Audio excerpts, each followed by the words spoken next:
W thinks that they don't have to pay us more in order for us to be here.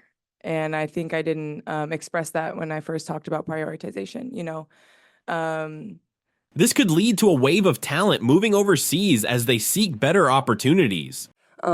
It's going to be nice, though, I think, getting out of the spotlight and just getting to live my life and do things that I want to do and, you know, not have to sit and I love talking to all of you, but it's going to be nice to not have to sit in front of a microphone, you know, multiple times a week. I really appreciate all of you, but it will be nice to kind of get away and relax for a little bit. And I appreciate everything you all do as well, so I thank you. What does this mean for the WNBA? With the WNBA season ending for many teams, there are already so many players heading overseas to play during the off season. But with all of the drama currently surrounding the WNBA, on top of the low-paying salaries, some of these players are questioning if they'll even return. It's not just about losing one player. It could signal a larger trend of talent leaving the league. Our commissioner talked about us being able to, you know, make 700,000. That's not true at all. There's not one player who makes that. Clark's choice is prompting everyone to examine the situation closely. Are players really being compensated fairly?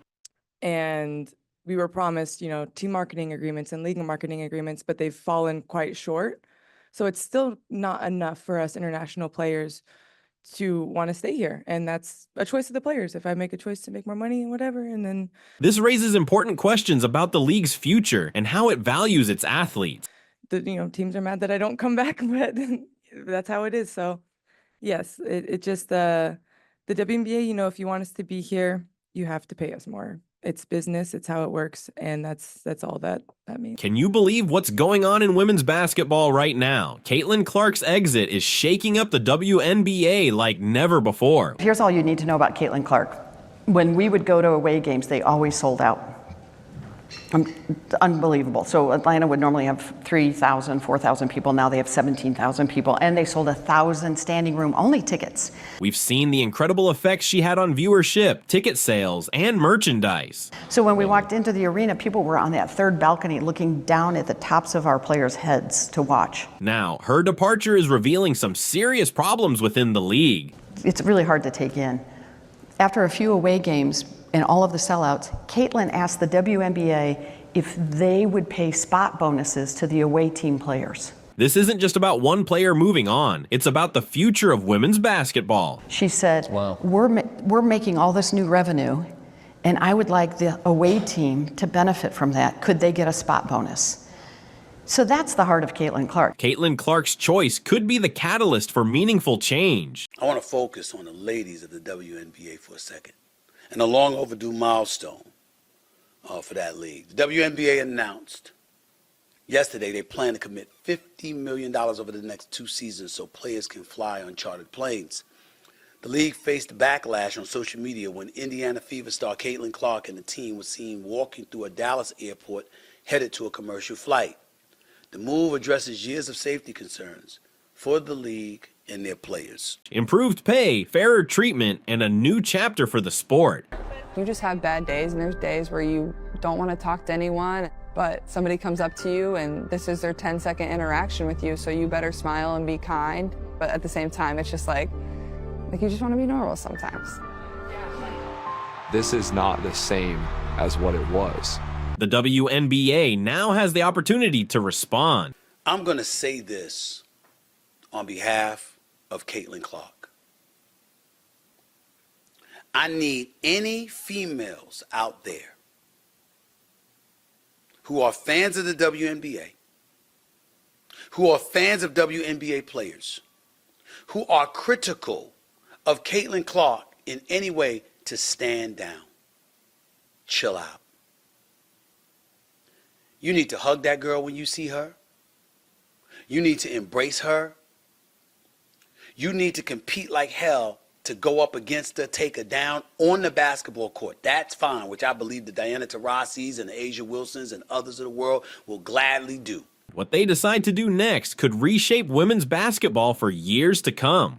But what you don't need to do is look at this girl with a speck of resentment when it comes to what she's doing for the WNBA. The WNBA is in a frenzy after Caitlin Clark announced she's leaving the U.S. for Europe, and now everyone seems to be panicking as if it's the end of the world. And it's not to say we're not going to continue to combat these things, that'll always exist, I think, in the fabric of our league. But we still aren't talking about basketball. Yeah. But let's be honest, it might be too late. Neither the fans nor Caitlin herself seem to care anymore. Hardest part about being Caitlin Clark, I would say, having to feel like you're always like on. We came from Wisconsin. That is fun. Ready? Oh my gosh. Caitlin Clark put in tremendous effort for this team, created a huge fan following, boosted marketing sales like never before, and brought more excitement to the league than it has ever experienced. Because over 800,000 people watch that, which means there's an audience out there that wants to see Angel Reese too. What the hell is up with the WNBA? How do you let that happen? How do you let it so Caitlin Clark can be seen and Angel Reese nor anybody else could be seen? What the hell is that about? Different subject for another day. Fans often comment on videos saying they only watched because of her. That's why the WNBA executives are finally realizing the harsh truth. Their empire is crumbling. Now she's a pro. So she just got deals. Plus she's getting a salary. She is box office, y'all. And it's not about the fact that y'all are not. That's not the subject for today. The subject for today is how Caitlin Clark got stuff going on for herself. The WNBA is now in full-blown panic mode because Caitlin Clark was their biggest draw and pretty much the sole reason fans tuned in. But in her very first press conference, she brought up the fact that they had to fly commercial. And the next damn day, $50 million was committed to the players. Who do you think has something to do with that? It's Caitlin Clark. She could have been selfish. She was selfless. She could have been all about herself. She was about everybody. Calling her the league's golden goose doesn't even begin to cover it. She was essentially their entire source of revenue. The WNBA was preceded by the NCAA. Remember that girl that took a video years ago where the men had this big-ass weight room, or was it USA? I don't know if it was NCAA or USA Basketball, but the men had this big weight room area facility designated for them, and the women just had one little room with one piece of dumbbells. What the hell was that? And it was videotaped. It was egregious. It was embarrassing.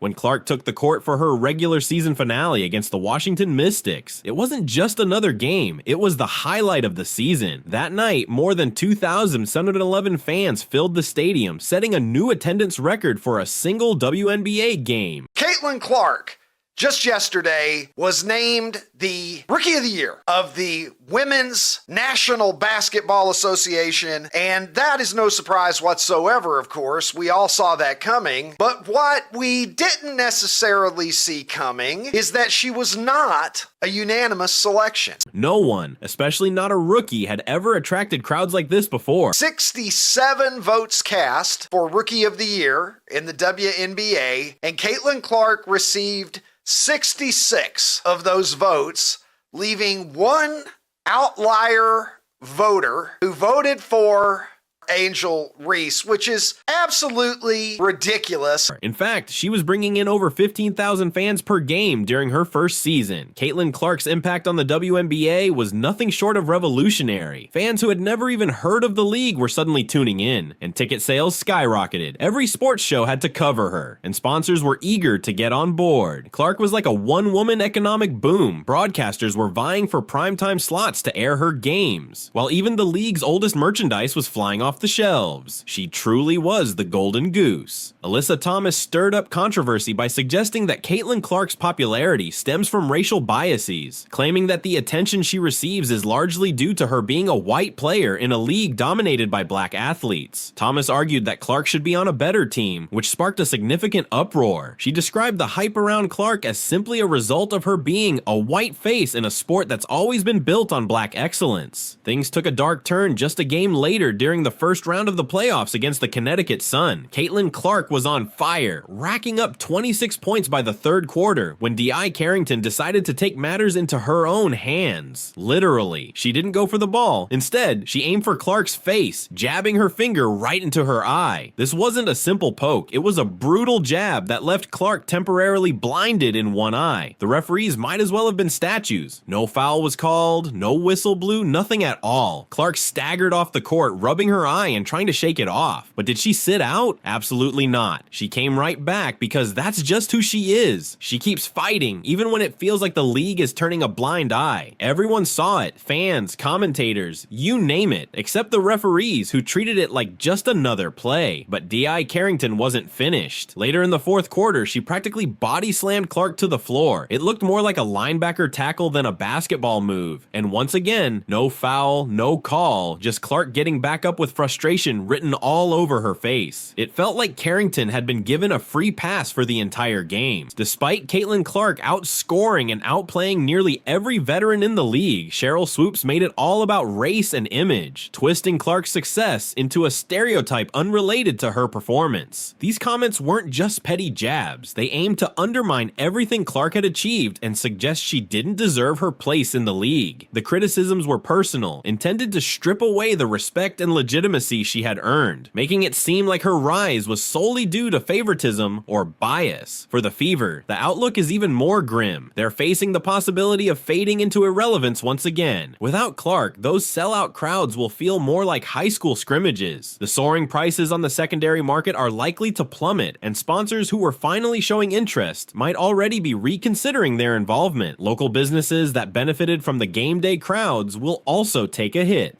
Many black women inside the WNBA are resentful that this white woman came in and is getting all this attention. Rookies have put on quite a season, and it's not just Caitlin and Angel. Rickea Jackson and other rookies are killing it this year. They've got a star in Clark, and if they play their cards right, they might finally have a chance to be relevant again. I would say the biggest thing is just you can't take a second off. If the Fever want to avoid being a one-woman show, they need to start thinking about the long term and consider bringing in some solid players who can really contribute. No matter who you're guarding, no matter if you're on offense or defense, like you breathe for 1 second and you're not looking at your man and she's on the other side of the court. So the front office must be feeling the heat right now, and who can blame them? Every decision they make will be scrutinized and criticized. I think that's the biggest thing is everybody's so skilled. Like this is the most competitive league in the world because there's not that many spots. So every person that's getting on the floor is really, really talented. So fans are tired of the same excuses. They want to see a championship-worthy team built around their star player. I think just, you can't take up one single possession off, whether it's on offense or defense, and, always being aware, I think is the biggest thing. Clark is giving them hope again, and they won't just sit back while the franchise wastes this chance. Absolutely lived up to expectations, exceeded them much more so as quickly as we thought coming off that historic draft. These rookies have put on quite a season, and it's not just Caitlin and Angel. Rickea Jackson and other rookies are killing it this year. The WNBA, specifically the commissioner, it's wild how she manages to upset everyone, no matter which side you're on. And our veterans have really stepped up. Asia Wilson's having a historic season for the Aces, and Brianna Stewart in New York. So she's often accused of being racist while also trying to support players who aren't as marketable as Caitlin Clark. Yeah, and you mentioned all the revenue drivers. We also signed a historic media deal since I was here last. That's right. Long-term media deal, which was important for the stability of the league. And as people have been calling it a growth stock, we have a lot of upside. It's baffling. I don't get why she struggles to give Clark the recognition she deserves, especially when they keep bringing Angel Reese into the mix. How much did the Olympics help or hurt you? Well, we do take an Olympic break, but because we had such great momentum going in, including to our All-Star game, our most viewed All-Star game ever. So coming off of that, the women, U.S. women won the gold medal, but it was a highly competitive game against France where there were several WNBA players. So we have now about 17% of our players born outside the United States. So we're kind of globalizing our player population like the NBA and other sports have. So the stats are clear. Attendance, revenue, and TV ratings all point to Caitlin Clark as the standout this year. Sorry, Angel Reese, but the numbers just don't back you up. So I think it was a good thing to raise. I mean, I was in Paris. The vibe in that arena for those games was unbelievable. France, Belgium, obviously the U.S., France. France being in both gold medal games, men and women, was so exciting because you had the hometown crowd there as well. So I think it was accretive to global basketball. Here we are again. The commissioner just can't seem to give Caitlin Clark the credit she deserves without going off on a tangent about everyone else. It's a lot of capital coming into women's sports. We raised capital 2.5 years ago. when nobody really was thinking about investing in women's sports. And now we're getting calls, many calls from people, private equity, everybody who wants to invest in women's sports. And it's honestly ridiculous. It feels like a cowardly move. Let's go to that question, which raises some sensitivities of rivalries between players. In the case of Angel Reese, who's just had to shut it down because of a wrist injury, Caitlin Clark, who's continuing to play. Rivalry that goes back to their college days, presumably, where I guess some trash talking entered in. But now it seems on some social media channels to have taken a darker turn, a more menacing turn, where race has been introduced into the conversation, where sexuality is sometimes introduced into the conversation. The media has jumped on this bandwagon too, trying to create a false Rookie of the Year debate. Two of your most visible players are involved, not personally, it would seem, but their fan bases are involved in saying some very uncharitable things. Most articles I've seen about Clark's popularity include Angel Reese or other rookies in the headlines, which is absurd. What is Angel Reese doing on the 50 most influential people in sports figures? Are you kidding me? A woman that rebounds and shows up half naked to games? It's all about one player, and even the commissioner seems too afraid to admit that. The one thing that's great about the league right now, we do sit at this intersection of culture and sport and fashion and music. Like the WNBA players are really looked at now as kind of cultural icons. True. And when you have that, you have a lot of attention on you. There's no more apathy. Everybody cares. It is a little that Bird Magic moment, if you recall, from 1979 when those two rookies came in from a big college rivalry, one white, one black. And so we have that moment with these two. But the one thing I know about sports, you need rivalry. That's what makes people watch. WNBA Commissioner Kathy Engelbert made it clear that she believes Angel Reese is just as vital as Caitlin Clark for the league's growth. They want to watch games of consequence between rivals. They don't want everybody being nice to one another. So the social media is different today than it was in 1979 when it didn't exist. But, you know, I always tell the players, you know, I was told a long time ago, if someone's typing something in and you wouldn't ask their advice, ignore it. So it's a balance. Honestly, it's laughable. During the 2024 season, many fans credited Clark for the surge in popularity due to her remarkable time at Iowa under Lisa Bluter. But certainly from a marketing dollars, but corporate partners are stepping up to endorse these players much more so than they were 5 years ago because they see the benefit of having women and diverse women representing their brand. I agree. Rivalries are good. Manning and Brady, the prime one among them. While playing for the Hawkeyes, she often faced off against Reese and LSU, leading to clashes between their fan bases. When they were both drafted in 2024, the league saw a significant boost in visibility. Much of the league's recent success has been credited to Caitlin Clark, and that's the bottom line. However, Engelbert tried to downplay this during her appearance on 60 Minutes, suggesting that the league's popularity comes from various stars, including Angel Reese and other rookies. Nobody disputes that she's an amazing basketball player, but still they seem resentful and angry toward her. It seems she's seeing data that I'm not, because that's simply not true. It feels like she's trying to maintain a narrative, especially after facing accusations of racism just last week. If she doesn't mention Reese and the other rookie, she risks backlash from some fans. And it's resulted in physical alterations on the court that don't get called as fouls, that the girls then deny were intentional. And Caitlin Clark always takes the high road. She never, points the finger, but it happened again. Engelbert did acknowledge Clark as an incredible player with a huge following who has attracted new fans to the league. She said, if you look at our historic season in terms of attendance and viewing, Caitlin, Angel Reese too, and Rhea Jackson, Cameron Brink, this class of rookies we will be talking about in a generation from now. It's the fact that the reporter is not allowed to ask that question, just in general, even if this was the first time, but after a series of events where we've watched all season long, and into the postseason, Caitlin Clark get abused and taken out. I mean, even during timeouts, people are intentionally walking into her, bumping into her, doing things mid-play and after the play.